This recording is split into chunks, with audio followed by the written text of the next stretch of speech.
LeBron James will never capture a fifth ring.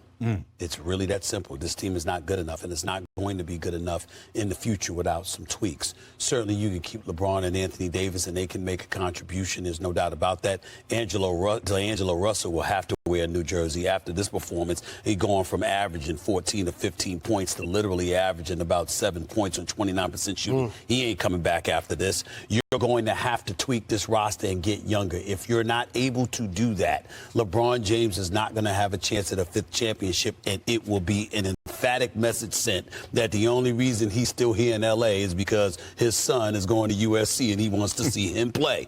It won't be because you're competing for championships, because you're not going to get this close again with the same roster. They can change it, though. They can tweak it, which I suspect they will. But this assemblage ain't going to cut it. I just wrote down Rob Pelinka continues to tweak. That's what he does.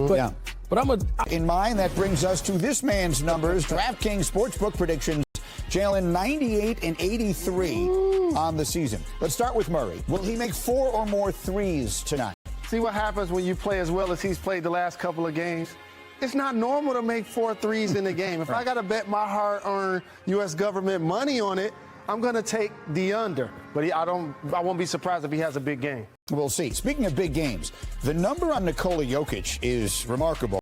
The number is 51 combined points, rebounds, and assists. So that means he could have a 30-point triple-double and be under. He could. He could have 30, 10, and 10. He'd be under. I got to take the under on that one. I got to take the under on that one. 51. Finally, how about LeBron? Will he have 25 or more tonight? LeBron going out on his sword tonight. Win, lose, or draw. I think he's going to be aggressive. I say the king goes over. Playing for his 20th. 3 of the Western Conference Finals.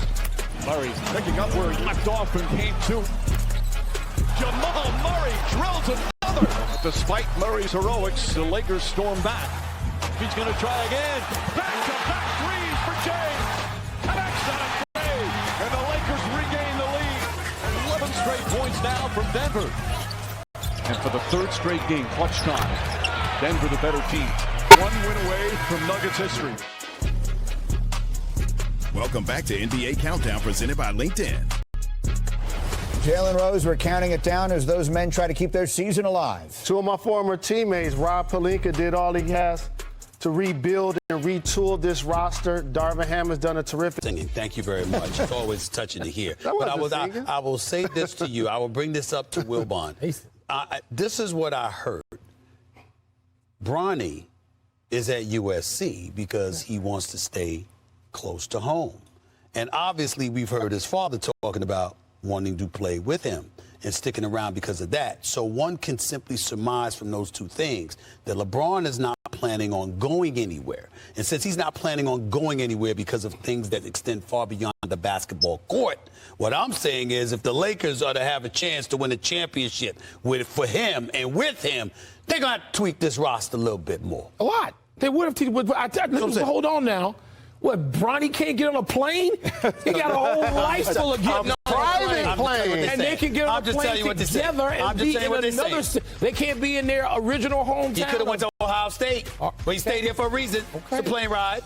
Putting Bronny to the side for a moment, Michael Wilbon, is there a move out there they could make, a realistic one they could make during this offseason that makes this a championship team next year? Not necessarily. There are too many good teams, Greedy.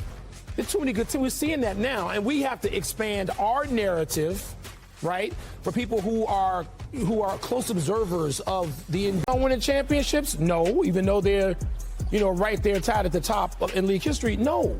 So LeBron can go elsewhere. Some other team can decide, LeBron's exactly what we need at this point. So I'm not going to say this is a stamp on anything with LeBron and championships. The Lakers would need to continue to improve this roster, but there's 28 other teams that are going to say that. So Rob Pelinka's not in a different boat than anybody else. It would be a disappointment, but not some huge fail.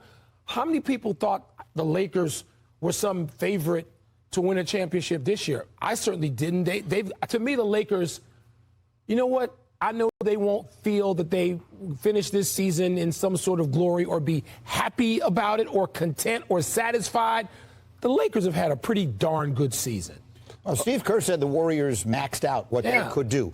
Maybe this team maxed out what it could do, assuming it goes down to. At this point, I agree with you. The Lakers did a terrific job of fighting their way into the playoffs, advancing in the playoffs, and we all agree that they're playing a better basketball team and they're going to eventually lose this series. But the thing that's at hand for the Lakers and the Celtics, and you guys will all appreciate this, is history. This is only the third time in the history of the NBA that the Lakers and the Celtics have a chance to be swept out of the playoffs in the same season. And for those of us that didn't get a chance to play for the Lakers, that didn't get a chance to play for the Celtics, they win championships before you, and they win championships after you, regardless of who's been on the roster. And the last time was 1989, with a deep Kyrie Irving. That's an Let me ask you something. First of all, according to you, every team in the league is looking at Kyrie. He's calling this team, he's calling that team. He's calling one in the desert. Windhorst is calling. Let me take a quick break here. We'll come back. I like that. I need a greenies protection. That was such a setup. We'll be right back. I knew.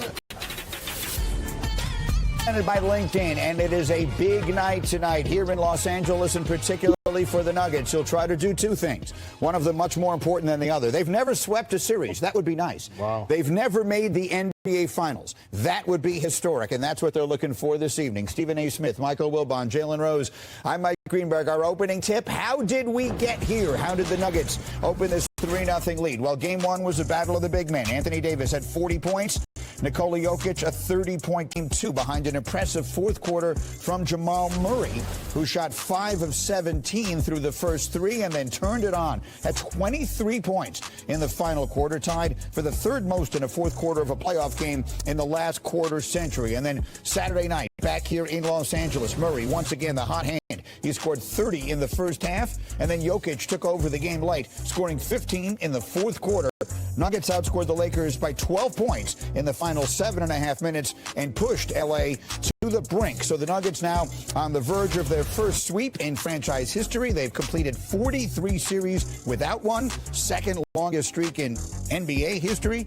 They're one of 4 franchises never to sweep a series. Clippers, Grizzlies, and Timberwolves are the others. And, of course, on the other end of one more win for them is their first ever trip to the NBA Finals. So, Stephen A., what statement would the Nuggets be making if they finished off a sweep of LeBron tonight? Continuity. These are not the Memphis Grizzlies who chirped and chirped and chirped all year long about we good in the West. We ain't worried about anything. We poke bears and all of this other stuff. You've heard none of that from the Denver Nuggets. The closest thing to talking smack has come from Coach Malone, who basically chided everybody for pointing out everything about the Lakers and what they needed to do instead of pointing out a historic performance from Nikola Jokic in game one. Jamal Murray averaging 35 a game, 50+% shooting from the field, 45% shooting from three-point range. That's what we learned. Continuity, togetherness, professionalism, focus, and hunger. That comes to mind. They're ready to be about the business of winning a championship. I mean, everybody else can be talking about what the Lakers do. We'll talk about it. What the Lakers do, they're not concerned with that. Here's what we need to do. We've been the best team in the West this season. This team, let's see if they can have the players on the floor extend the series. So let's talk about that here as we continue counting it down to game 4. Stephen A., what would